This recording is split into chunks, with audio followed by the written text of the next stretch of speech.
사도행전 강의 50번째 시간, 주 예수를 믿으라 그리하면 이라는 제목으로 설교 말씀 나누겠습니다. 주 예수를 믿으라 그리하면. 자, 빌립보 감옥에서의 일화가 계속되고 있습니다. 바울과 실라는 투옥된 이후에 기도와 찬송으로 하나님 앞에 나아갔다. 지난 설교에서 말씀을 나누었습니다. 가장 힘들고 어려울 때, 몸과 마음이 조금의 기력도 없을 때 온 힘을 다하여서 하나님 앞에 찬송하고 기도할 때에 하나님께서 초자연적인 방법으로 옥문을 열어주셨다고 성경이 말씀해 주고 있어요. 그 내용이 참 은혜가 되었는데 오늘은 그 이후의 이야기를 들려주고 계십니다. 자, 27절에 보니까 간수가 자다가 이 지진을 느꼈어요. 간수가 자다가 깨었습니다. 자, 24절에 보니까 명령을 받아서 깊은 옥에 가두고 그 발을 착고에 든든히 채웠던 그 간수라고 저희가 생각할 수 있죠. 적어도 그 일을 주도했던 책임자라고도 저희가 이해할 수가 있습니다. 자, 이들이 도망칠 방법이 없다고 생각했고 모든 것이 완벽했다고 생각하였어요. 그래서 스스로 최선을 다하고 그 밤에 자고 있는데 정신을 차려보니까 옥문들이 열려 있다는 것이죠. 옥문들이 열려 있어요. 이게 얼마나 놀랐겠습니까? 그렇죠? 죄수들은 당연히 도망갔을 것이다 라고 생각했을 것이에요.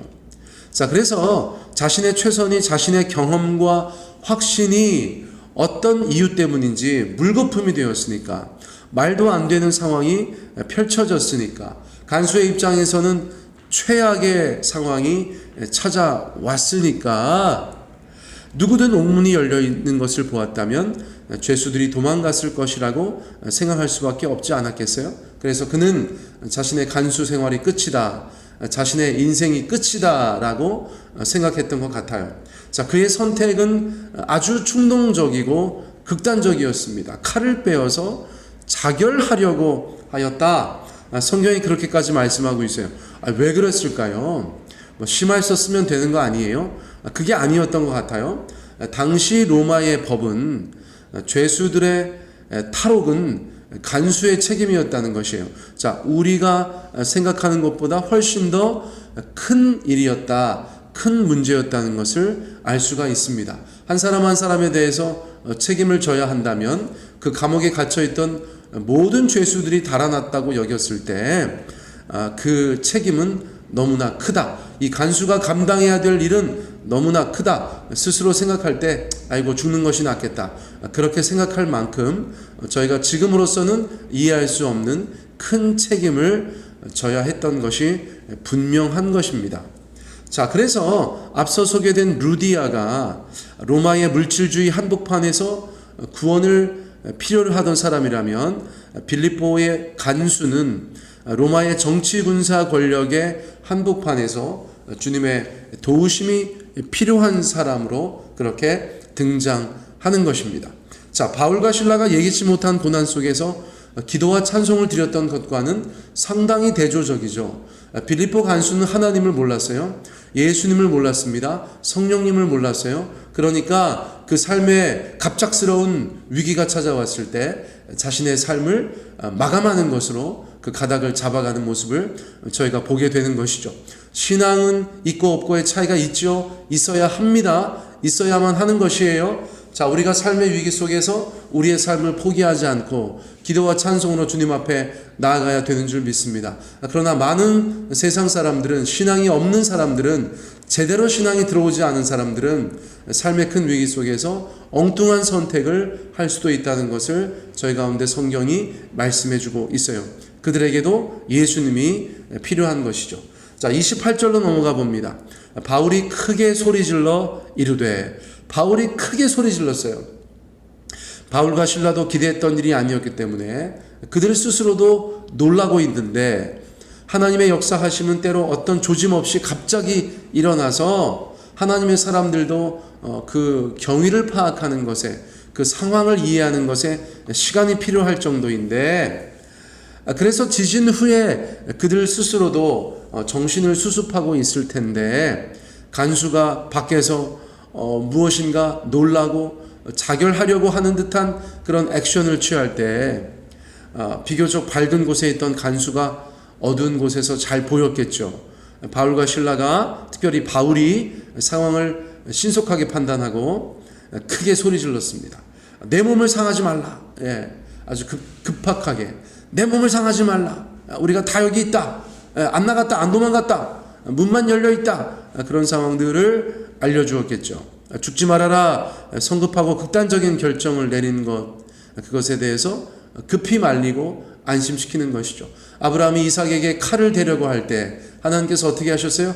아브라함아, 아브라함아 그렇게 부르셨어요. 같은 것입니다. 생명은 소중한 것이에요. 하나님께서 지금 그런 일을 하려고 이 옥문을 여신 것이 아니지요. 그렇죠? 자, 이제 바울과 실라가 해방되었습니다. 착고에서 풀려났어요. 옥문도 열렸습니다. 간수들도 바울에게 신세를 지게 되었어요. 어떻게 행하실까요? 29절 말씀 보니까 간수가 등불을 달라고 하며 뛰어들어갔다. 간수가 다른 사람에게 등불 좀 줘봐.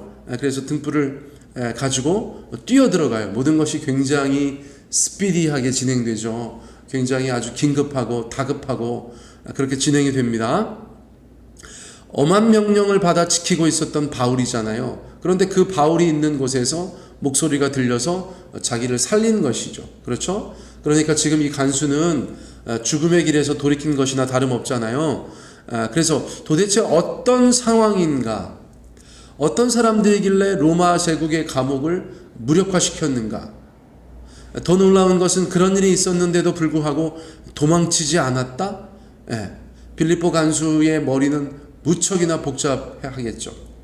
적어도 간수로서 바울과 실라의 사건 경위 정도는 파악하고 있지 않았겠습니까? 이 사람들이 지금 여기 왜 들어와 있다? 왜 그렇게 꽁꽁 묶어두라고 하세요? 아이고 그런 사람들이에요?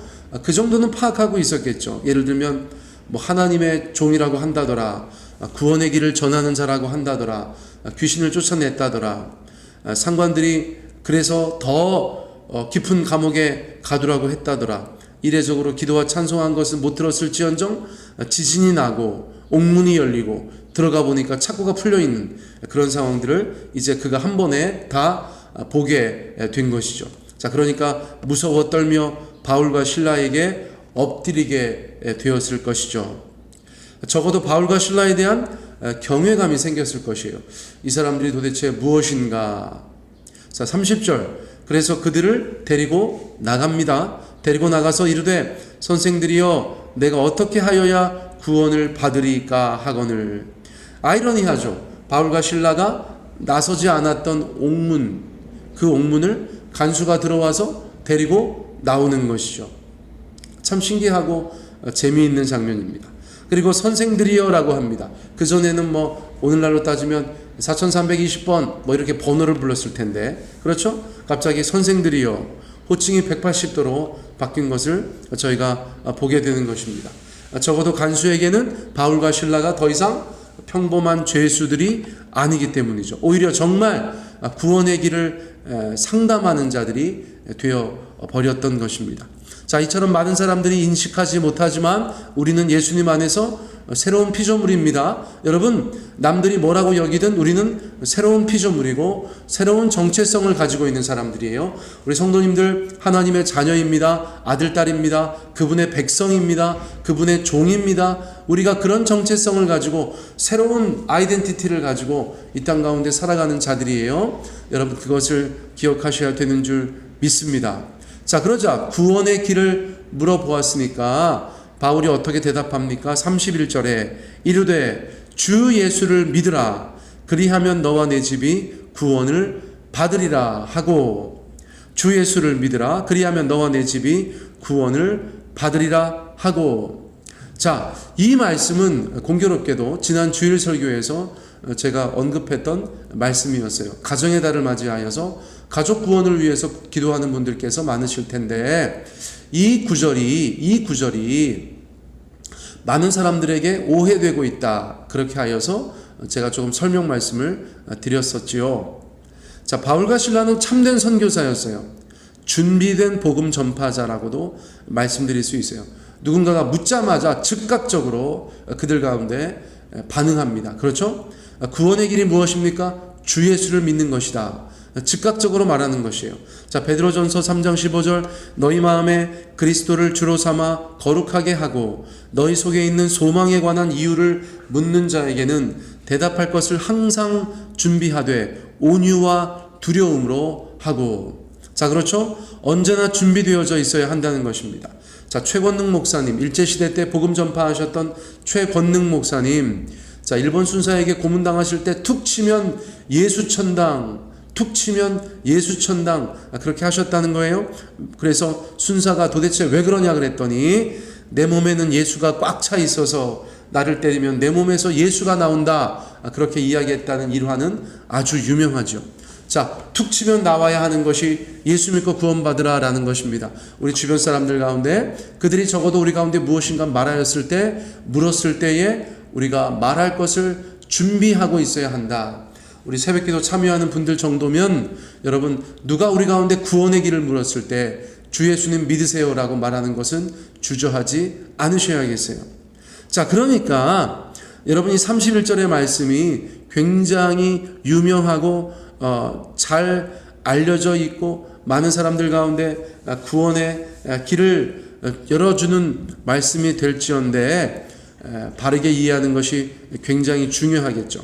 자, 이 구절은 주일날 말씀드렸던 것처럼 어떤 한 사람이 예수님 믿으면 자동적으로 그 집 사람들이 다 예수님 믿게 된다, 그런 뜻이 아닙니다. 성경의 메시지는 구원이 지극히 개인적인 것이다 라는 것을 강조해 주고 계세요. 어떤 개인이 예수 안에서 구원받는 것이 자동적으로 배우자나 부모님이나 자녀들이나 모든 집안 사람들 가운데 적용되지 않습니다.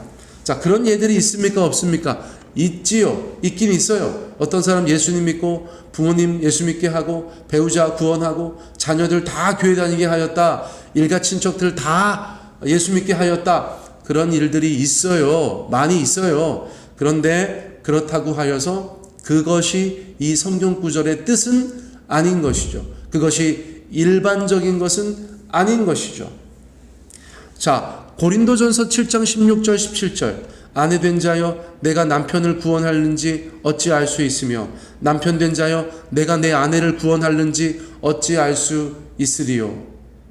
여러분, 바울이 주 예수를 믿으라 그리하면 너와 내 집에 구원을 얻을 것이라는 말이 한 사람이 예수님 믿으면 온 집안 사람들이 다 믿는 것이다 라는 뜻이라면 같은 바울이 고린도전서에서 이런 말을 할 수 있겠어요? 어떤 아내에게 네가 남편을 구원할 수 있을지 알아? 어떤 남편에게 네가 내 아내를 구원할 수 있을지 알아? 그런 말을 어떻게 했겠어요? 구원은 각자의 것이다. 구원은 각자의 것이다. 그러므로 우리는 더 가족들을 위해서 기도해야 되고 방심해서는 안 되고 주님 뵙는 그날까지 끝까지 주님 의지하면서 우리 사랑하는 자들의 구원을 위해서 중보해야 된다는 결론에 이르게 되는 것입니다. 자, 간수에게 한 말은 무엇일까요? 단순 명료하죠. 간수가 주 예수를 믿으면 간수가 구원을 받는다는 것입니다. 그 집 사람들도 각각 주 예수를 믿으면 그들도 각각 구원을 받는다는 것입니다. 예수 믿는 사람이 구원을 받는다는 것이죠. 자, 이후에 나타난 말씀들 저희가 주일에도 살펴보았는데 32절 보세요. 주의 말씀을 그 사람과 그 집에 있는 모든 사람에게 전하더라. 34절 그와 온 집안이 하나님을 믿음으로 기뻐하니라. 33절 자기와 그 온 가족이 다 침례를 받은 후. 자, 여기에서는 빌립보 간수와 그 집에 있는 모든 사람들에게 복음이 각각 전파되었고 그 빌립보 간수와 온 집안 사람들이 각각 하나님을 믿었고 그 빌립보 간수와 온 집안 사람들 그들이 침례를 받았다. 당연히 믿는 사람들이 받는 첫 순종이 침례였기 때문에 이 본문 말씀에서는 빌립보 간수가 믿어서 집안 사람들이 구원받은 것이 아니라 빌립보 간수도 믿고 집안 사람들도 믿어서 그들이 구원받았다는 것을 저희가 알 수 있어요. 선교 역사에 보면 심지어 한 족속들이, 그렇죠? 어떤 족장의 회심으로 말미암아 그 족속들이 다 예수님 믿고 침례받는 일들도 있었거든요. 자, 그런 것이라고 저희가 오히려 이해할 필요가 있겠습니다. 자, 아무튼 이날 밤에 간수와 그 집 사람들 모두에게 복음이 전해졌고 그들 모두가 받아들였고 그들 모두가 믿었고 모두가 침례를 받았다는 것으로 저희가 이해하는 것이 옳겠습니다. 자, 결과적으로 하나님은 빌립보에서 누구에게 어떤 일을 행하셨다고 저희가 정리할 수가 있어요. 자, 결과적으로 풍요롭지만 영적인 갈급함을 가지고 있었던 소아시아 출신의 이민 여성 사업가 그를 구원하셨고 또 귀신과 인간의 노예로 살고 있었던 한 이방인 여자를 자유케 하셨고 국가 권력에 종속되어서 아주 연약한 삶을 아주 너무나 종된 삶을 살고 있었던 한 교정 공무원도 만나주셨고 그 일가들도 주님께서 구원하셨다는 것을 알게 되는 것입니다. 얼마나 감사한지 모르겠어요. 여러분, 평범한 유대인 가장은 날마다 기도하였다는 것이에요. 하나님, 저를 이방인이나 여자나 종으로 만들지 않아 주셔서 감사합니다. 그렇게 기도했다는 것이에요. 유대인들의 잘못된 우월감이었죠. 자, 그런데 빌립보에서는 하나님께서 그런 사람들을 구원하세요. 이방인, 여자, 노예, 그런 사람들을 구원하고 계시다는 것을 저희가 보게 되는 것입니다. 오늘날도 주님은 우리를 통해서 세상 모든 사람들이 구원에 이르기를 소원하고 계신 것이죠. 그러므로 주 예수를 믿으라, 그리하면 너와 내 집이 구원을 얻을 것이다 라는 말씀은 오늘날도 여전히 우리 믿는 사람들, 먼저 믿는 사람들을 통해서 이 땅 가운데 이루어진다는 사실을 여러분들 기억하셨으면 좋겠어요. 우리가 세상의 등불처럼 희미한 등불이 남아 그렇게 빛을 발하고 있을 때 누군가 찾아와서 우리 가운데 물을 것이에요. 어떻게 해야 우리가 구원을 받겠습니까? 또 우리 가운데 성령님 역사하실 때 우리가 다니면서 여러 사람들에게 복음을 전할 기회가 있을 거예요. 그때 그들이 우리 가운데 물을 수 있겠죠. 어떻게 하여야 구원을 얻겠습니까? 여러분, 그때 우리가 그들 가운데 말할 수 있는 준비된 소식은 바로 주 예수를 믿으라, 그리하면 너와 내 집이 구원을 얻을 것이다 라는 말씀인 줄 믿습니다. 주님 앞에 이 말씀 통하여서 많은 자들을 구원케 하시는 저와 여러분 되시기를 예수님의 이름으로 축복합니다.